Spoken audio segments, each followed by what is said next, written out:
नमस्कार दोस्तों, आप सभी का हमारा YouTube चैनल में स्वागत है। दोस्तों, जीवन में असंभव कुछ भी नहीं है। जब जागो तभी सवेरा।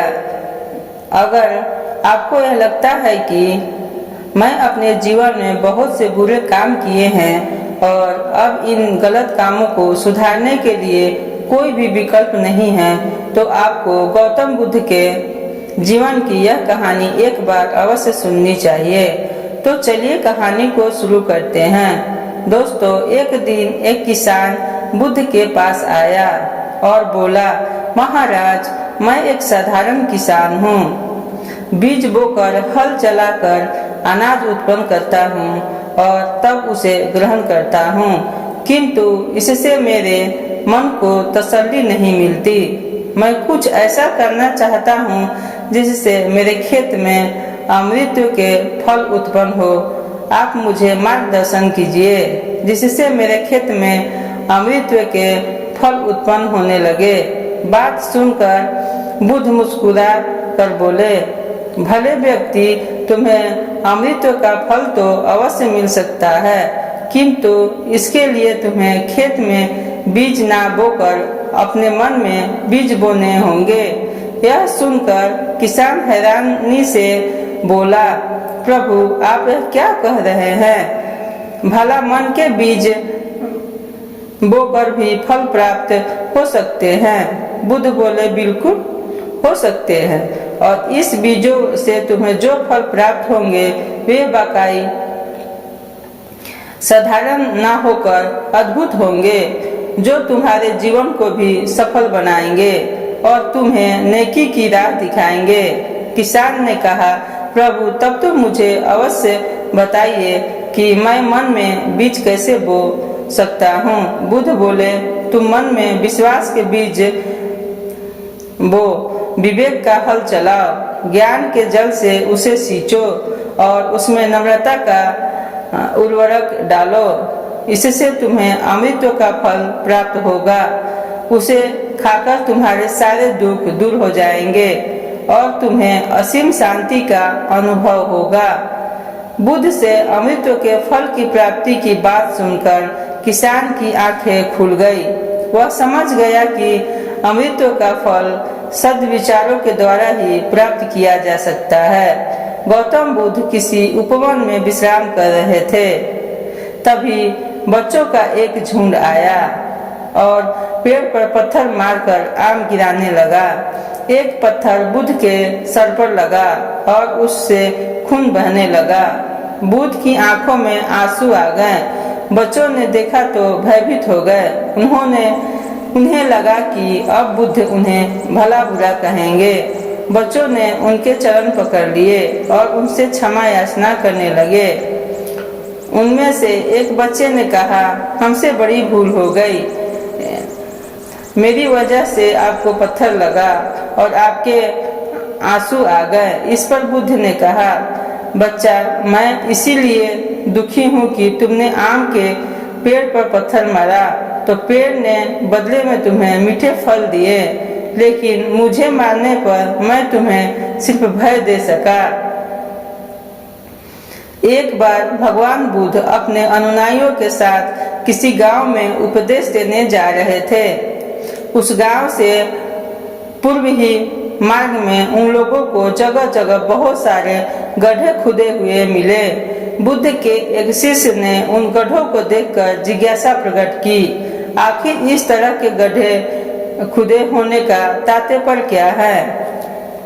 बुद्ध बोले, पानी की तलाश में किसी व्यक्ति ने इतने गड्ढे खोदे हैं। यदि वह धैर्यपूर्वक एक ही स्थान पर गड्ढा खोदता तो उसे पानी अवश्य मिल जाता, पर वह थोड़ी देर गड्ढा खोदता और पानी न मिलने पर दूसरा गड्ढा खोदना शुरू कर देता। व्यक्ति को परिश्रम करने के साथ धैर्य भी रखना चाहिए। एक बार भगवान बुद्ध भिक्षा के लिए एक किसान के यहाँ पहुँचे। तथागत भिक्षा के लिए आया देखकर किसान उपेक्षा से बोला, श्रावण, मैं हल जोतता हूँ और तब खाता हूँ। तुम्हें भी हल जोतना और बीज बोना चाहिए और तब खाना चाहिए।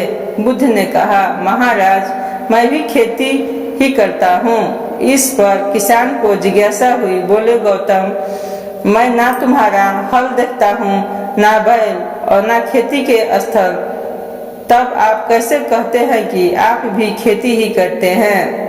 आप कृपया अपनी खेती के संबंध में समझाइए। बुद्ध ने कहा, महाराज, मेरे पास श्रद्धा का बीज, तपस्या स्वरूपी वर्षा, प्रजा रूपी जोत और हल है, पाप भरता का दंड है, विचार रूपी रसी है, स्मृति और जागरूकता रूपी हल्की फल है और पेनी है। मैं वचन और कर्म से संयम रखता हूँ। मैं अपनी इस खेती को बेकार घास से मुक्त रखता हूँ और आनंद की फसल काट लेने का प्रयत्नशील रहने वाला हूँ। आत्मा मेरा बैल है जो बधाई देखकर भी पीछे मुंह नहीं मोड़ता। वह मुझे सीधा शांति धाम तक ले जाता है। इस प्रकार मैं अमृत की खेती करता हूँ। एक बार बुद्ध से मालूक पुत्र ने पूछा, भगवान, आपने आज तक यह नहीं बताया कि मृत्यु के उपरांत क्या होता है। उसकी बात सुनकर बुद्ध मुस्कुराए। फिर उन्होंने उससे पूछा, पहले मेरी एक बात का जवाब दो। अगर कोई व्यक्ति कहीं जा रहा हो और अचानक कहीं से आकर उसके शरीर में एक विष बुझा बाण घुस जाए तो उसे क्या करना चाहिए? पहले शरीर में घुसे बाण को काटना ठीक रहेगा या फिर देखना कि बाण किधर से आया है और किसे लक्ष्य कर मारा गया है? मलू के पुत्र ने कहा, पहले तो शरीर में घुसे बाण को तुरंत निकालना चाहिए, अन्यथा विष पूरे शरीर में फैल जाएगा। बुद्ध ने कहा, बिल्कुल ठीक कहा तुमने। अब यह बताओ कि पहले इस जीवन के दुखों के निवारण का उपाय किया जाए या मृत्यु के बाद की बातों के बारे में सोचा जाए। मलुक के पुत्र अब समझ चुका था और उसकी जिज्ञासा शांत हो गई। एक दिन एक व्यक्ति बुद्ध के पास पहुंचा। वह बहुत अधिक तनाव में था। अनेक प्रश्न उसके दिमाग में घूम घूम कर उसे परेशान कर रहे थे, जैसे आत्मा क्या है, आदमी मृत्यु के बाद कहाँ जाता है, सृष्टि का निर्माण कौन किया है, स्वर्ग नरक की अवधारणा कहाँ तक सच है और ईश्वर है या नहीं। उसे इन प्रश्नों के उत्तर नहीं मिल पा रहे थे। तब वह बुद्ध के पास पहुंचा तो उसने देखा कि बुद्ध को कई लोग घेर कर बैठे हुए हैं। बुद्ध उन सभी के प्रश्नों और जिज्ञासों का समाधान अत्यंत सहज भाव से कर रहे हैं। काफी देर तक यह क्रम चलता रहा, किंतु बुद्ध धैर्यपूर्वक हर एक को संतुष्ट करते रहे। बेचारा व्यक्ति वहाँ का हाल देखकर परेशान हो गया। उसने सोचा कि इन्हें दुनियादारी के मामलों में पढ़ने से क्या लाभ है। आपका अपना भगवत भजन करे और बुनियादी समस्याओं से ग्रस्त इन लोगों को भगाए। किंतु बुद्ध का व्यवहार देखकर तो ऐसा लग रहा था मानो इन लोगों का दुख उनका अपना दुख है। आखिर उस व्यक्ति ने पूछ ही लिया, महाराज, आपको इन सांसारिक बात से क्या लेना देना? बुद्ध बोले, मैं ज्ञानी हूँ और इंसान हूँ। वैसे भी वह ज्ञान किस काम का जो इतना घमंडी और आत्मकेंद्रित हो कि अपने अतिरिक्त दूसरे की चिंता ही ना करे। ऐसा ज्ञान तो अज्ञान से भी बुरा है। बुद्ध की बातें सुनकर व्यक्ति की उलझन दूर हो गई। उस दिन से उसने सोच और आचरण दोनों बदल गए। कथा का सार यह है कि ज्ञान तभी सार्थक होता है जब वह लोक कल्याण में संलग्न हो। महात्मा बुद्ध एक गांव में ठहरे हुए थे। वे प्रतिदिन शाम को वहां पर सत्संग करते थे। भक्तों की भीड़ होती थी क्योंकि उनके प्रवचनों से जीवन को सही दिशा बोध प्राप्त होता था। बुद्ध की वाणी में गजब का जादू था।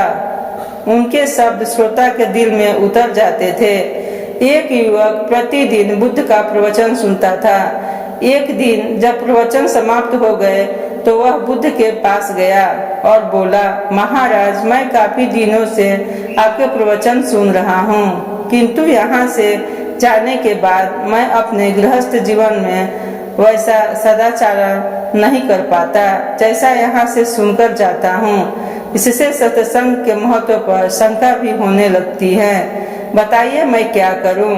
बुद्ध ने युवक को बांस की एक टोकरी देते हुए उसमें पानी भरकर लाने के लिए कहा। युवक टोकरी में जल भरने में असफल रहा। बुद्ध ने यह कार्य निरंतर जारी रखने के लिए कहा। युवक प्रतिदिन टोकरी में जल भरने का प्रयास करता, किंतु सफल नहीं हो पाता। कुछ दिनों बाद बुद्ध ने उससे पूछा, इतने दिनों से टोकरी में लगातार जल डालने से क्या टोकरी में कोई फर्क नजर आया? बोला, एक फर्क जरूर नजर आया है। पहले टोकरी के साथ मिट्टी जमा होती थी, अब वह साफ दिखाई देती है, कोई गंदगी नहीं दिखाई देती है और इसके छेद पहले जितने बड़े नहीं रह गए, वे बहुत छोटे हो गए हैं। तब बुद्ध ने उसे समझाया, यदि इसी तरह उसे पानी में निरंतर डालते रहोगे तो कुछ ही दिनों में यह छेद फूलकर बंद हो जाएंगे और टोकरी में पानी भर पाओगे। इसी प्रकार जो निरंतर सत्संग करते हैं उनका मन एक दिन अवश्य निर्मल हो जाता है और गुणों के छिद्र भरने लगते हैं, गुणों का जल भरने लगता है। युवक ने बुद्ध से अपनी समस्या का समाधान पा लिया। निरंतर सत्संग से दुर्जन भी सज्जन हो जाते हैं, क्योंकि महापुरुषों की पवित्र वाणी उनमें उनके मानसिक विकारों को दूर कर उनमें सद्विचारों का आलोकन प्रसारित कर देते हैं। एक आदमी को बुद्ध ने सुझाव दिया कि तुम दूर से पानी लाते हो, क्यों नहीं अपने घर के पास एक कुआं खोद लेते? हमेशा के लिए पानी की समस्या से छुटकारा मिल जाएगा।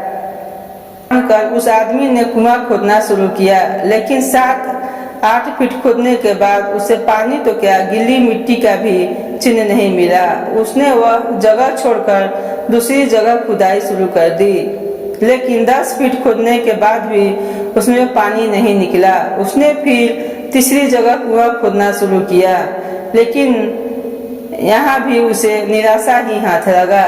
उस क्रम में उसने फीट के 10 कुएं खोद दिए, लेकिन पानी किसी में नहीं निकला। तो आश्चर्य हुआ, वे स्वयं चलकर उस स्थान पर आए जहां उसने 10 गड्ढे खोदे हुए थे।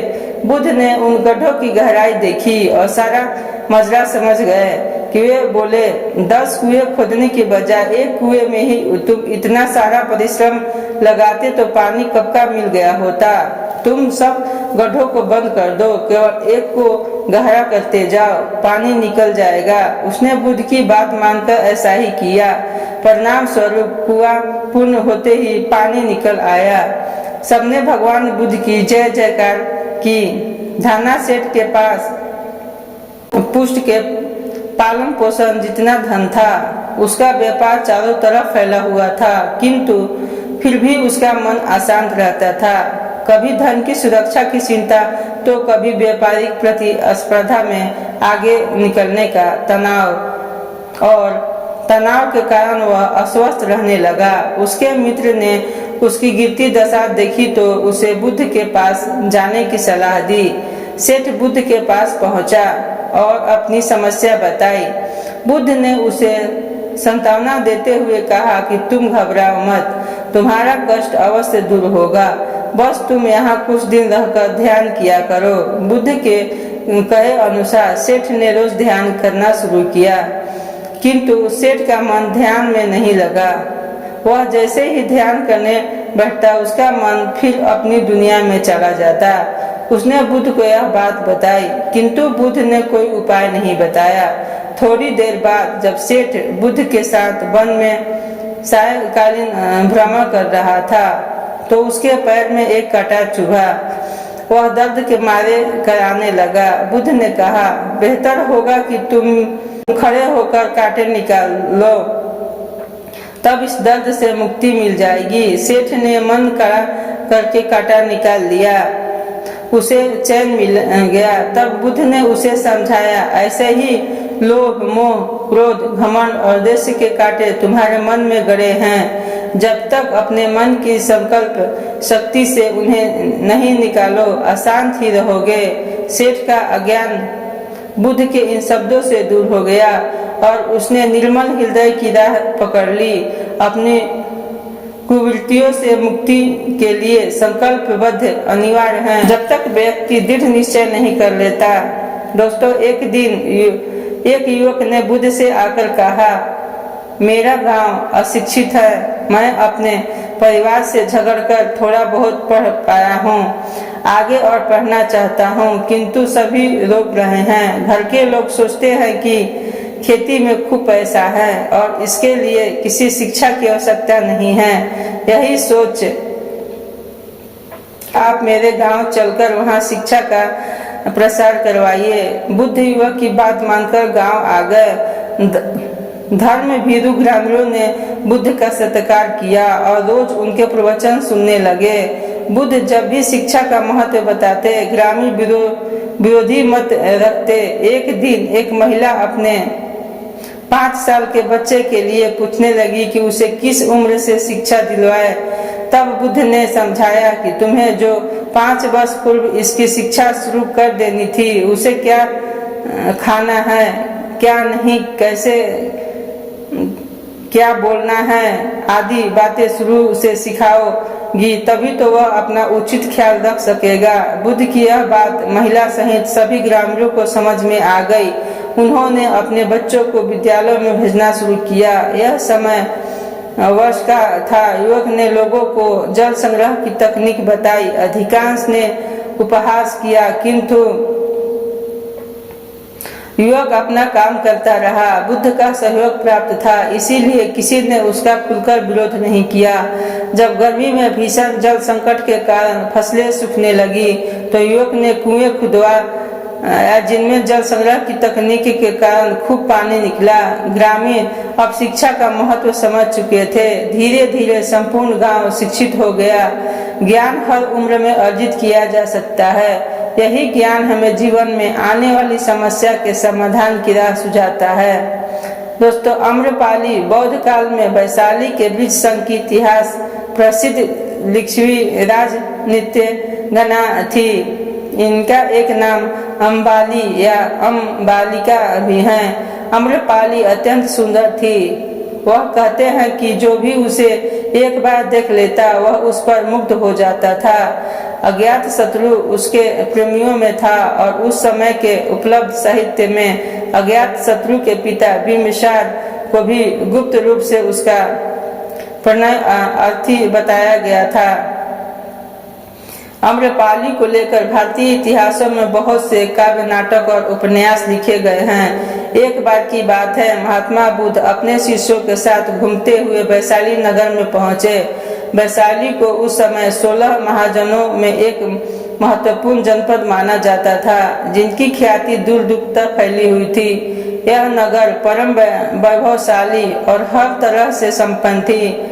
महात्मा बुद्ध के आने के बाद पूरे नगर में फैलते देर न लगी। जिसे जब पता चलता वह तभी उनसे मिलने पहुंच जाता और उनके उपदेश सुनकर खुद को भाग्यशाली समझता। बुद्ध का चरित्र ही ऐसा प्रभावशाली था कि उनसे प्रभावित हुए बिना कोई नहीं रह सकता। उस नगर की गणिका और राजनीति आम्रपाली भी बुद्ध से मिलने की इच्छुक थी। वह खुद महात्मा बुद्ध के पास चलकर आई और उन्होंने अपने घर भोजन के लिए आमंत्रित किया। उसने इतने सरल और प्रेम भाव से बुद्ध से विनती की कि बुद्ध मना नहीं कर सके। तब यह बात उनके शिष्यों को पता चला कि महात्मा बुद्ध ने एक गणिका का आमंत्रण स्वीकार किया है, तो सबने इनका विरोध किया। महात्मा बुद्ध ने बड़ी सरलता से अपने शिष्यों से कहा, मैंने तो उसकी प्रेम भावना देखी। उसने जिस भावना से मुझे बुलाया है वह बिल्कुल पवित्र और निश्चल था। वह आज मुझसे मिलने एक गणिका बनकर नहीं बल्कि एक भक्ति भाव से आई थी। फिर भला मैं कैसे उसका आमंत्रण स्वीकार न करता, वह चाहे एक वैश्या हो या फिर कोई सन्यासी। यथा समय बुद्ध आम्रपाली के घर भोजन के लिए गए। वह पहले से ही भोजन की सारी व्यवस्था करके भगवान बुद्ध के आने की राह देख रही थी। मन में यह विचार भी आ रहा था कि कहीं बुद्ध अपनी बात से मुकर न जाए। इतने बड़े सन्यासी भला क्यों एक वैश्या के बुलाने पर उसके घर आकर भोजन करेंगे। परंतु जैसे ही अम्रपाली ने बुद्ध को अपने घर आते देखा, उसकी प्रसन्नता का ठिकाना न रहा। वह दौड़कर दरवाजे पर गई और उनका स्वागत किया। खुद अपने हाथों से भोजन परोसा और उनकी आगत की। महात्मा बुद्ध के शिष्यों ने जो उनके साथ आए थे, जब एक वैश्या को, जिसके कदमों में खुद सम्राट बिम्बिसार से लेकर अजात शत्रु थे, पूरी वैशाली जिनके एक झलक पाने के लिए तरसती थी, उसे एक सन्यासी के लिए व्यवहार करते देख बुद्ध के शिष्यों के मन में अपने गुरु के लिए सम्मान और ज्यादा बढ़ गया। अम्रपाली ने महात्मा बुद्ध के व्यक्तित्व के बारे में जैसा सुना था, उसने मिलने के बाद वह उनसे ज्यादा प्रभावित हुई और उसी समय वह बुद्ध की शरण में चली गई। अपनी सारी संपत्ति और बौद्ध मठ के नाम करके आजीवन भिक्षुणी बन गई। बहुत पुरानी बात है। बुद्ध एक शहर में प्रवास कर रहे थे। उनके कुछ शिष्य भी उनके साथ थे। उनके शिष्य एक दिन शहर में घूमने निकले तो शहर के लोगों ने उन्हें बहुत बुरा भला कहा। शिष्यों को बहुत बुरा लगा और वे वापस लौट गए। गौतम बुद्ध ने जब देखा कि उनके सभी शिष्य बहुत क्रोध में दिख रहे हैं तो उन्होंने पूछा, क्या बात है, आप लोग सभी इतने तनाव में क्यों दिख रहे हैं? तभी एक शिष्य क्रोध में बोला, हमें यहाँ से तुरंत प्रस्थान करना चाहिए। जब हम बाहर शहर में घूमने गए तो यहाँ के लोगों ने बिना वजह हमें बहुत बुरा भला कहा जहाँ हमारा सामान न हो वहाँ हमें एक पल भी नहीं रहना चाहिए। यहाँ के लोग सिर्फ दुर्व्यवहार से सेवा कुछ जानते ही नहीं हैं। गौतम बुद्ध ने मुस्कुराकर कहा, क्या किसी और जगह पर तुम सदा व्यवहार की उपेक्षा रखते हो? दूसरा शिष्य बोला, इस शहर से तो भले लोग ही होंगे। तब गौतम बुद्ध बोले, किसी जगह को सिर्फ इसीलिए छोड़ देना गलत होगा कि वहाँ के लोग दुर्व्यवहार करते हैं। हम तो संत हैं, हमें तो कुछ ऐसा करना चाहिए कि जिस स्थान पर भी जाए उस स्थान को तब तक ना छोड़े जब तक अपनी इच्छाओं से वहाँ के लोगों को सुधार न दे। हम जिस भी स्थान पर जाएं वहाँ के लोगों का कुछ ना कुछ भला करके ही वापस लौटे। हमारे अच्छे व्यवहार के बाद वह कब तक बुरा व्यवहार करेंगे? आखिर में उन्हें सुधारना ही होगा। वास्तविकता में संतों का कार्य तो ऐसे लोगों को सुधारना ही होता है। सही चुनौती है जब हम विपरीत परिस्थिति में खुद को साबित कर सके। यह सभी बातें सुनकर बुद्ध के प्रिय शिष्य आनंद ने प्रश्न किया, उत्तम व्यक्ति किसे कहते हैं? इस पर बुद्ध ने जवाब दिया, जिस प्रकार युद्ध में बढ़ता हुआ हाथी चारों तरफ के तीर सहते हुए भी आगे बढ़ता जाता है, ठीक उसी तरह उत्तम व्यक्ति भी दूसरों के अपशब्दों को सहते हुए अपना कार्य करता रहता है। खुद को बस में करने वाले प्राणी से उत्तम कोई और नहीं हो सकता। गौतम बुद्ध की बात शिष्यों को अच्छी तरह से समझ में आ गई और उन्होंने वहां से जाने का इरादा त्याग दिया। इस प्रकार गौतम बुद्ध ने अभय राजकुमार ने प्रश्न किया कि क्या कभी कठोर वचन कहते हैं? उसने सोच रखा था कि नहीं। कहने पर वह बताएगा कि एक बार उन्होंने देवदत्त को नरकगामी कहा था और यदि हाँ कहे तो उसने पूछा जा सकता कि जब आप कठोर शब्दों का प्रयोग करने से स्वयं को रोक नहीं पाते तब दूसरों को ऐसा उपदेश कैसे देते हैं? बुद्ध ने अभय का प्रश्न का आशय जान लिया। उन्होंने कहा, इसका उत्तर ना तो हाँ में दिया जा सकता है और ना नहीं में। अभय की गोद में उस समय एक छोटा बालक था। उसकी ओर इशारा करते हुए बुद्ध ने कहा, राजकुमार, यदि दाई के जाने में यह बालक अपने मुख में कांच का टुकड़ा डाल ले तब तुम क्या करोगे? मैं उसे निकालने का प्रयास करूंगा। यदि वह आसानी से ना निकल सकता हो तो बाएं हाथ से उसका सिर पकड़कर दाहिने हाथ की उंगली को टेढ़ा करके उसे निकाल लूंगा। यदि खून निकलने लगे तो भी मेरा यही प्रयास रहेगा कि वह कांच का टुकड़ा किसी न किसी तरह बाहर निकल आए।